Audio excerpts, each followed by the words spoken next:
Einstein, he wasn't that great. Darwin, he wasn't that great. Edison, he wasn't that great. But Newton, he was the best scientist of all. And there ain't no way you can deny his influence on y'all. Now I know Newton never made no vaccine, but that should be alright with you because it's alright with me, because he's the most influential scientist to ever be. So here's a story that I'm gonna tell you about light particles and Isaac Newton.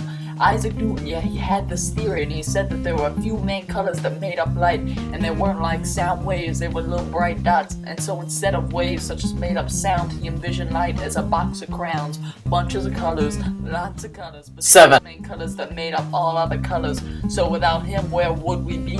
We wouldn't have pigmentation, so no color TV.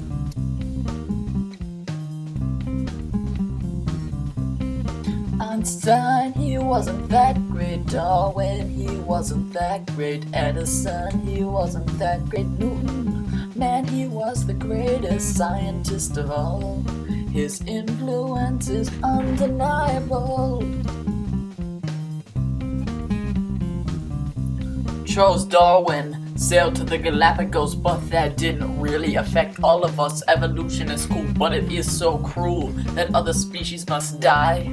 But what dies in calculus? Nothing, dog. So maybe Charles Darwin should just fall off. I'm sick of evolution. It's still just a theory and says that nature picks what lives and survives. But all it really did was provide fuel to atheists and agnostics to deny the presence of God.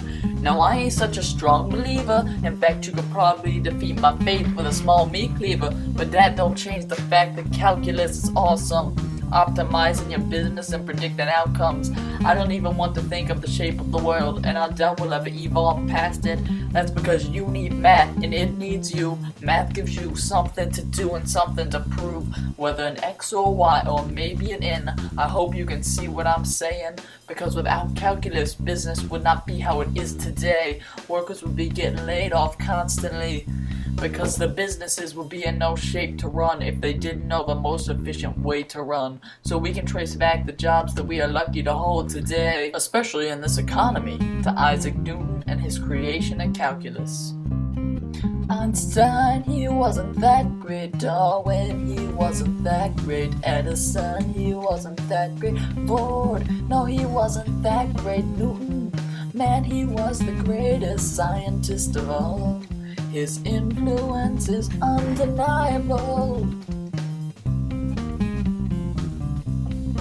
Isaac Newton was an Einstein before Einstein was alive. Isaac Newton's brain was like a giant beehive. So many things going on at once. So many thoughts going on at once. And because Albert Einstein didn't come up with the theory of gravity, he only came up with relativity. Now, relatively speaking, I really don't care, but that's just to show that Newton is the rightful heir to the throne of most influential scientist of all time, and that's how I roll, and that's how I rhyme. Einstein, he wasn't that great. Darwin, he wasn't that great. Edison, he wasn't that great. Ford, no, he wasn't that great. Newton, man, he was the greatest scientist of all. His influence is undeniable.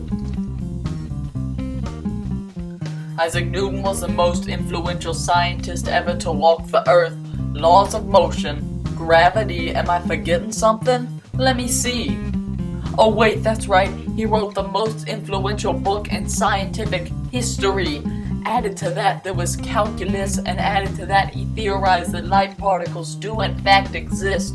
Man, if you can top this guy, then I'll be darned. I'll bet my bottom dollar and a ball of yarn that you can't top him, because he's the most influential scientist to ever live.